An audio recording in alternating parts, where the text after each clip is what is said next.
परीक्षेमध्ये गैरप्रकार टाळण्यासाठी शिक्षण विभागाने वेगवेगळ्या उपाययोजनांची अंमलबजावणी केली आहे।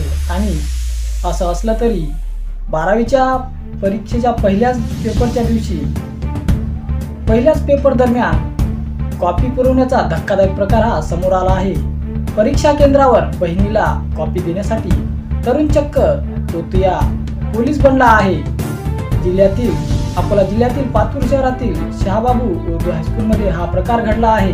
तरुण चक्क तोतिया पोलीस बनून पोलिसांच्या गणवेश धारण करून परीक्षा केंद्रावर युवावाने कॉपी पुरवण्यासाठी आला, परंतु सल्यूट करताना त्याचा भिंग फुटला आणि हा धक्कादायक प्रकार उघडकीस आला। अनुपम मदन खंदारे असे या तोतिया पोलिसांचे नाव आहे।